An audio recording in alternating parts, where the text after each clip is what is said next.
외국인들이 한국에 와서 살게 되면 한국만의 다양한 문화들에 대해서 적잖이 당황하고 때로는 의외의 상황들에 대해 감탄을 하게 되는 경우도 많다고 합니다. 특히나 세계에서도 가장 인정받고 있는 수많은 한국만의 먹거리들로 인해 외국인들은 문화 충격을 받기도 하는데요. 이번에 알아볼 사연은 한국으로 와서 살게 된 미국 여성이 거식증 아들과 함께 한국에 도착해서 생긴 일들입니다. 어떤 일들이 있었는지 지금부터 함께 살펴보실까요? 안녕하세요. 저는 미국에서 아들과 한국으로 오게 되어 1년 차 생활을 하고 있는 조던이라고 합니다. 원래 저와 남편은 미국에서 맞벌이를 하고 있었으나 로펌 회사에 다니고 있던 저는 한국에 새로운 지사가 설립되고 이에 따른 인원 충원에 의해 2년간 주재원 생활을 하기 위해 서울에서 살고 있습니다. 벌써 한국에 온 지도 1년이라는 시간이 지나게 되었네요. 제 아들은 현재 서울의 모 국제학교에 다니고 있으며 5학년이 되었어요. 얼마 전까지만 해도 어리광 피우는 아이였던 모습과는 다르게 이제는 제법 사춘기 청소년의 모습이 보이기 시작합니다. 지금은 비록 남편과 떨어져 살고 있지만 예전보다는 행복한 삶을 살고 있습니다. 오해하지 말아주세요. 남편과의 사이는 아주 좋습니다. 미국에서 작은 규모의 사업을 하고 있는 남편은 두세 달에 한 번씩 한국으로 들어와서 저와 아들과 함께 시간을 보내고 돌아가기도 하고 있거든요. 오히려 미국에서 살고 있을 때 저희 가정은 불행했어요. 바로 제 아들에게 큰 문제가 있었기 때문인데요. 제 아들은 아주 어릴 때부터 먹는 욕심이 없었습니다.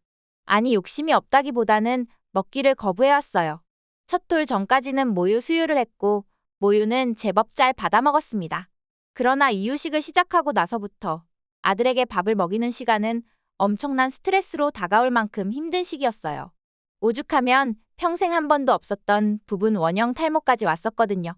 그래도 그나마 학교에 입학 전에는 제가 집에서 해 먹이거나 밖에서 외식하는 경우가 많아서 조금씩은 먹기는 했는데 초등학교에 들어가서부터는 하루에 한 끼조차도 잘 먹지 않았습니다. 아이를 키워본 분들은 아실 거예요. 자신의 아이가 밥을 먹지 않고 뼈만 앙상한 모습을 보는 것은 너무나 슬픈 일입니다. 한국에 오기 직전인 10살에는 몸무게가 25kg에 지나지 않았어요. 10살 표준 몸무게가 34kg인데 거의 10kg 가까이 말랐었던 것이었죠. 사실 이렇게까지 안 먹으니까 저는 제 요리 실력이 모자란 줄만 알고 있었습니다.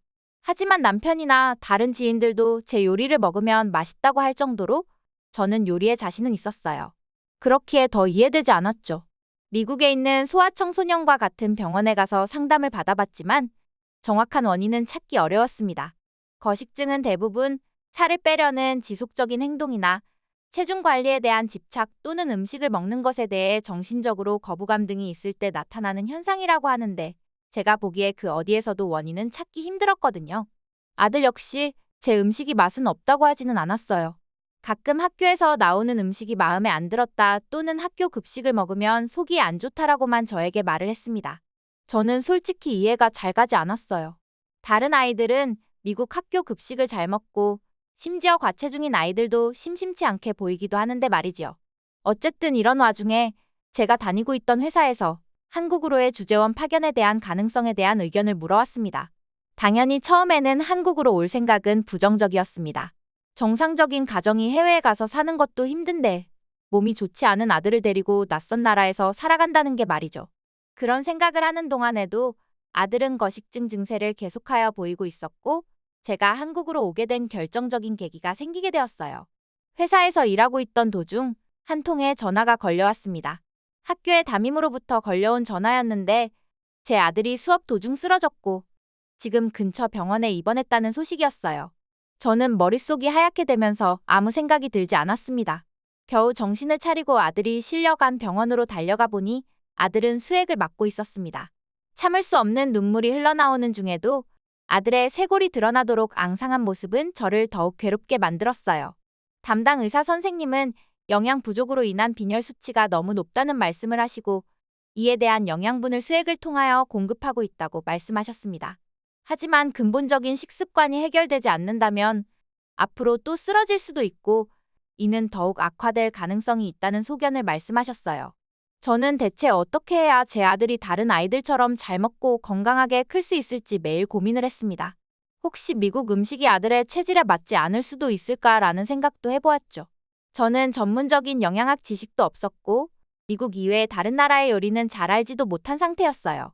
그러던 중 한국으로의 주재원 요청이 들어온 것이 생각이 났고 혹시나 하는 마음으로 한식에 대해 알아봤습니다. 미국에도 한국 음식점은 꽤 들어와 있었기에 대략적인 메뉴는 알고 있었어요. 물론 한국을 대표하는 요리들이라 모두들 알고 있을 만한 그런 요리들이요. 한식을 공부해보니 미국의 음식보다는 훨씬 건강한 식단이라는 후기들이 많이 나왔습니다. 일단 식탁에 올라온 한국의 반찬이라고 불리는 것들은 형형색색으로 그 모든 메뉴의 색이 다양하더라고요. 눈으로만 봐도 많은 영양소를 한 끼에 섭취할 수 있겠다는 생각이 들었습니다. 하지만 다른 미국인이나 외국인들이 한식을 좋아하고 추천한다고 해서 그게 제 아들의 입맛과 체질에 맞을 거라는 보장이 없었어요. 며칠을 고민해 본 결론은 아들이 태어나고 지금까지 살아온 미국에서는 미래가 보이지 않는다는 것이었습니다. 그래서 한국으로 가서 주재원으로 있는 2년 동안 희망을 걸어보겠다는 생각을 하며 한국행을 결심했어요. 그리고 한국행을 결심한 이유 중 또 하나의 큰 이유는 한국의 학교에서의 급식 사진들을 본 것이었습니다. 물론 인터넷의 모든 것을 믿으면 안 되겠지만 아무리 수백 번을 검색해봐도 한국 학교 급식 메뉴의 모습은 저를 계속해서 놀라게 해줬어요. 어차피 저는 한국에 가서도 직장 생활을 해야만 했기에 평일 기간에는 아들에게 제대로 된 밥을 차려줄 수가 없었거든요. 이런 이유들로 저는 회사 측에 한국의 주재원으로서 파견을 나가는 것을 수락했고 아이가 한국의 초등학교 4학년이 되기 직전 겨울쯤에 한국에 도착하게 되었습니다. 한국에 도착해서 초반에는 미국식 음식을 주로 먹었어요. 햄버거나 피자, 서양식 패밀리 레스토랑 같은 음식점 말이에요. 왜냐하면 저도 한국어를 못했었고 어딜 가서 어떤 한식을 먹어야 할지 잘 몰랐기 때문이었습니다. 그렇게 한국에 도착해서 바로 살게 될 집을 알아보고 영어만 할 줄 아는 아들을 위해 국제학교도 입학 신청을 하며 겨울을 보내게 되었어요. 그러던 중 제가 사는 아파트 상가를 지날 때마다 항상 맛있는 냄새가 나는 식당이 있었는데 용기를 내서 저는 아들을 데리고 가게 되었어요. 물론 식당에 가기 전에 메뉴를 주문하는 한국어를 미리 공부하고 갔죠. 식당에 도착해서 저는 서빙을 하시는 분께 제일 인기 있는 음식 주세요 라고 주문을 했어요. 하지만 주문을 받으시는 아주머니께서는 웃으시더라고요. 그러면서 알겠다고 하시며 여러 반찬과 국 그리고 간장 소스로 볶은 돼지고기를 주셨어요. 물론 이 당시에는 무슨 메뉴인지는 몰랐으나 나중에 알고 보니 돼지불백이라는 고기 요리였어요. 또 이 식당은 한국인들이 가장 즐겨 이용하는 백반집이라는 곳이라는 걸 한참 후에 알게 되었습니다. 나물과 김치, 볶은 반찬들과 국, 고기 모두가 맛이 있어 보였습니다. 그런데 이때 저는 한국에 온 게 신의 한 수였다는 것을 알게 되었습니다. 젓가락질을 못하는 아들이 미리 챙겨온 본인의 포크로 반찬들을 마구 집어먹는 것이 아니겠어요? 물론 아들도 이런 한국 음식을 접해보는 것이 저와 마찬가지로 처음이었어요. 그런 아들이 접시마다 포크를 갖다 대며 맛을 보고 심지어 밥이랑 같이 먹는 모습을 보며 저는 그야말로 충격에 휩싸였습니다.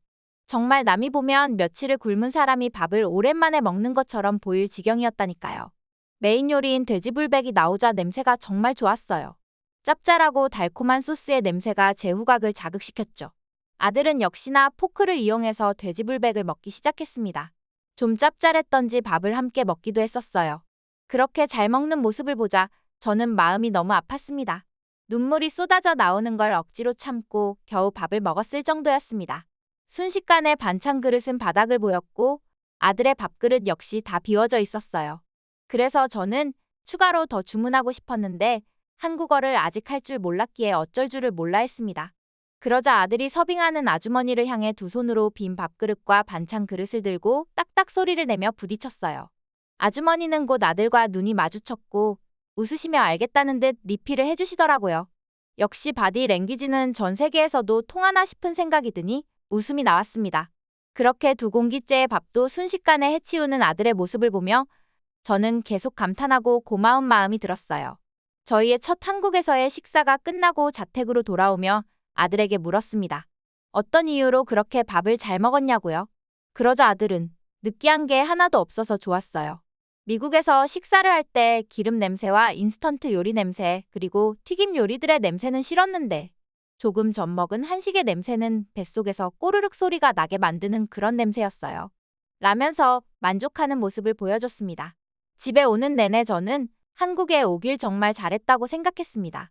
그렇게 아들과 매일 한국의 식당을 다니면서 식사를 하는 게 너무나도 즐거운 일과가 되었어요. 물론 저는 직장 생활을 해야 했기에 저녁 시간에만 같이 식사를 하긴 했지만 그럼에도 불구하고 아들의 얼굴에 살이 붙는 모습이 눈에 보였습니다. 시간은 그렇게 흘러 아들의 새 학기가 시작되었고 국제학교에 입학한 아들은 초등학교 4학년 학교 생활을 시작했어요. 학교에서 점심급식을 먹고 저녁에 저와 함께 동네 식당을 돌아다니며 한식을 먹었더니 아들의 체중은 눈덩이처럼 불어나기 시작했습니다. 모발에서는 윤기가 흐르는 게 느껴지고 그동안 입었던 옷들도 작아져서 새로 사야만 했어요. 이런 상황을 미국에 있는 남편에게도 말해줬더니 남편 역시 그동안에 많은 걱정을 해온지라 참 다행이고 저에게 고맙다고 말하더라고요.